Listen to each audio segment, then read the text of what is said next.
Olá, eu sou a Aline, esse é o Chave de Leitura e hoje a gente vai falar sobre as leituras concluídas no mês de fevereiro. Eu comecei o mês relendo Emma. Vou mostrar essa edição, mas não foi essa edição que eu li. Eu li a edição da Antofágica, que está aí em pré-venda. Vou deixar a capa dela aqui, porque novamente a Antofágica me convidou, estou honradíssima, para fazer as aulas que são disponibilizadas para quem compra a edição deles. Na pré-venda, o livro é vendido pela metade do preço, então aproveitem, a pré-venda acontece lá na Amazon. E, gente, eu gostei ainda mais do livro na releitura. A Emma é aquela protagonista da Jane Austen, talvez mais difícil, porque ela é muito sem noção. É uma pessoa vaidosa, é uma pessoa intrometida, uma pessoa fofoqueira. Mas, cara, Jane Austen é a rainha da análise social, dos personagens complexos. Não tem um personagem idealizado aqui. Eu acho muito engraçado as pessoas falarem da Jane Austen como uma autora de histórias de amor, quando ela não é uma autora de histórias de amor. Ela é uma grande analista da indústria do casamento na Inglaterra do século XIX. Né? Não tem nada de idealizado ali. E como, na verdade, ela até vai falar de uma certa necessidade, né? As protagonistas dela vão aprendendo com a vida, que ela precisa de prudência, né? Que só paixão não vai dar conta, não, de um bom casamento, né? Então você tem que ver ali se a convivência vai dar certo, né? Tem essa questão aí financeira, que para aquela classe social ali, meio que intermediária entre a aristocracia e a classe trabalhadora, pegava mal trabalhar, então tinha que fazer, né, a maneira mais bem aceita de se manter era pelo casamento. Então ela vai fazendo essa análise social cheia de ironia, às vezes com sarcasmo. É maravilhoso. Aqui a gente tem um narrador que usa discurso direto livre e a gente vai vendo a Emma achando que tá arrasando, quando na verdade ela tá cometendo as piores gafes. Eu ria tanto lendo esse livro. E ele nem é um livro tão engraçado, é porque assim, a Emma é uma personagem que ela é muito irritante em alguns momentos. Quando você vê que ela tá errada ou que ela tá se ferrando, a gente, né, aquela crueldadezinha ali nasce em nosso ser. É melhor que seja com a literatura do que na vida real, né? Mas enfim, é livraço, gente. Janinha brilha. Sim, leiam. Talvez, pra quem nunca leu Jane Austen, talvez não seja a primeira melhor entrada. Mas eu acho que pra quem tá acostumado com os livros dela e não leu ainda, olha, adoro. Em seguida, eu li um livro que é bem diferente do que eu costumo ler, que é, vamos dizer assim, um livro sobre organização. E eu tenho um pouco de ranço com essa cultura da organização. Não porque ela seja ruim em si. A organização é uma ferramenta que sempre pode nos ajudar. Mas é porque ficou quase histérico hoje em dia, né? Todo mundo acha que todos os problemas da sua vida... tô com depressão. Organiza a sua vida que vai dar certo, sabe? Menos, né, gente? E o nome do livro é How to Keep House While Drowning, né? Que seria... como manter a casa enquanto afunda, né? Enquanto sucumbe, enfim, algo do gênero. E ele tem o subtítulo de A Gentle Approach to Cleaning and Organizing, que seria uma abordagem gentil à limpeza e à organização. A autora é Kissy Davis, ela tem um Instagram. Eu vi a indicação dessa autora no Instagram, parece que ela tem um TikTok também, mas eu me recuso a entrar no TikTok. Porque chega de rede social na minha vida, gente, chega. Mas essa autora, o que eu gostei, eu esqueci quem é a pessoa, que me deixou muito triste, porque eu vi essa indicação e eu achei uma indicação valiosa. Então, de pessoas, se você está vendo esse vídeo, desculpa, me fala quem você é para eu te dar o crédito.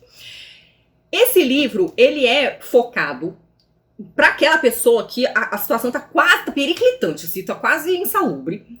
Mas essa pessoa tem algum problema de sofrimento mental, tá? Então, ou ela é uma pessoa que tem TDAH, está em depressão, está no puerpério, que foi uma situação que a autora passou. A autora teve depressão pós-parto quando ela tinha um bebê recém-nascido, né? E mais uma outra menininha, que acho que devia ter 1 ou 2 anos, ou seja, ela tinha 2 bebês. E ela é TDAH, ou seja, ela tem transtorno de déficit de atenção e hiperatividade.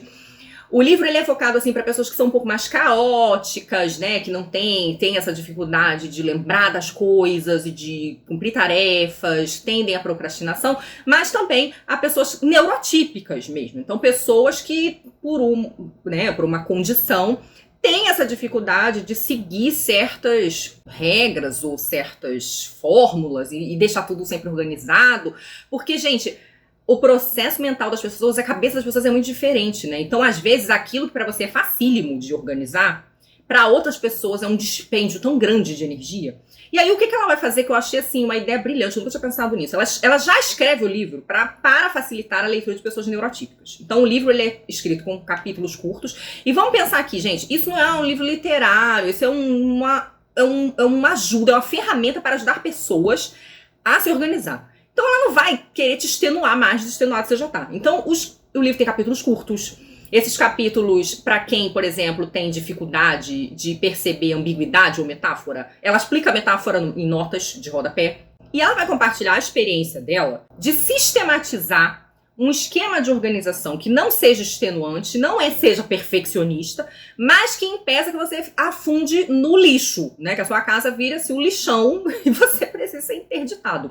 Então ela vai comentando coisas que são práticas, que são muito realistas, e vai mostrando, assim, são perspectivas muito interessantes, né? Como, por exemplo, não existe orientação moral na bagunça ou na limpeza. E como se num dia você só conseguir fazer 2 coisas das 5 que você precisava, ter 2 coisas feitas é melhor do que não ter nenhuma, né? Então ela vai mostrando essa perspectiva para momentos de crise mesmo. Então eu gostei muito da perspectiva, eu achei o livro muito interessante. Ele, pelo que eu reparei, ele não tá em português ainda, eu li em inglês e vi que tem edição dele em espanhol, que inclusive é mais barata do que a edição em inglês. Eu vou deixar o link aqui no box de informação para quem se interessar.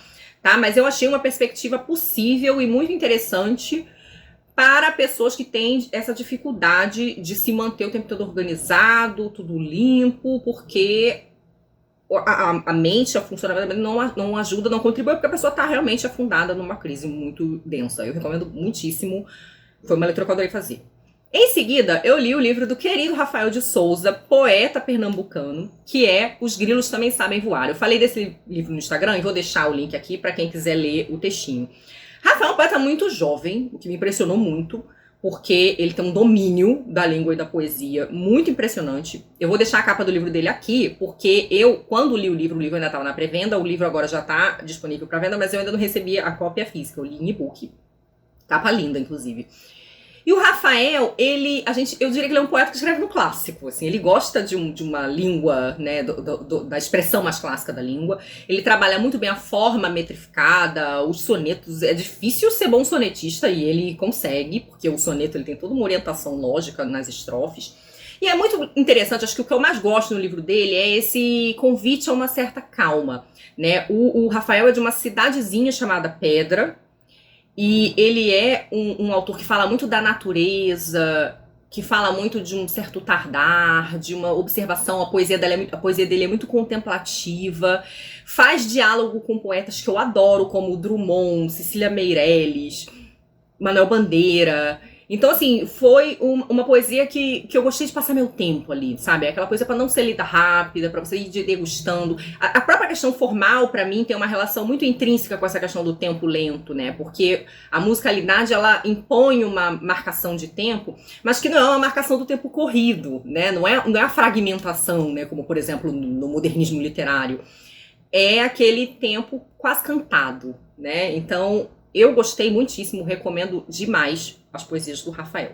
Em seguida, li o Americanada, Chimamanda Ngozi Adichie, esse livro maravilhoso, que é um livro que vai falar de racismo, vai falar de migração, de diferenças culturais, de assimilação, mas também de tentar preservar a sua própria identidade. Vai falar de identidade, vai falar de cabelo. Eu falei um bocado dele na última resenha que saiu. Eu adoro a Chimamanda, sempre repito que ela é uma das minhas escritoras contemporâneas favoritas. Ela trata de muitos assuntos importantes e atuais aqui, mantendo a literatura no alto, assim. Ela consegue ser uma grande criadora de cenas, de diálogos, de personagem, de arco de personagem.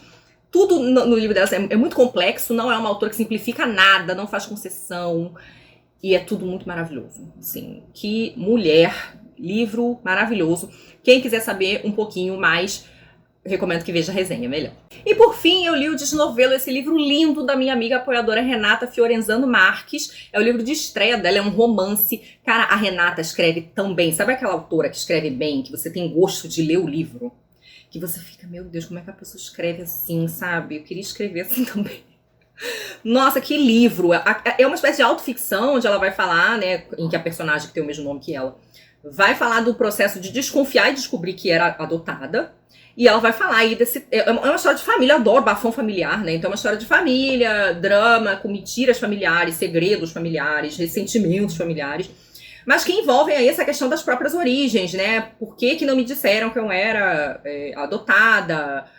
que é o dilema da protagonista, né? Por que escondeu, né? O que estava envolvido nisso, né? Eu não sei nada, né? Você acreditar numa mentira, achar que você era mais parecida com a sua mãe que com o seu pai, ou que você puxou X característica de um do que do outro, quando na verdade você vai descobrindo que não, né? Que é uma espécie de vazio ali as suas origens, né? E isso é uma angústia que a personagem, que a Renata cria da personagem, que ela descreve muitíssimo bem, muitíssimo bem. E o livro ele vai tomando contornos um pouco mais políticos pro final, e ela faz da melhor maneira, assim. Também é outra autora aqui que não escorrega no panfleto, que não simplifica a mensagem, e é uma história densa, é uma história quase de montagem de peças, assim. A Renata é formada do jornalismo, a personagem também, então a gente vê que ela vai fazendo ali a investigação da própria história, né, e vai recolhendo esses cacos, vai reinterpretando as coisas, é um processo cuidadoso, minucioso. Eu amei o livro, gente, amei, sério, leiam Desnovelo, que saiu pela editora Reformatório. Renatinha arrasou demais, parabéns, minha amiga. E é isso, então, essas foram as leituras de fevereiro. Me digam aí se vocês já leram algumas dessas coisas, e o que vocês acharam, se vocês gostaram. E comentem também aí o que vocês leram, o que vocês recomendam aí pra mim, pra nossa comunidade. Um beijo grande em todos e muito obrigada tanto pela audiência quanto pelo apoio da galera que me ajuda a realizar esse trabalho. Beijocas, tchau!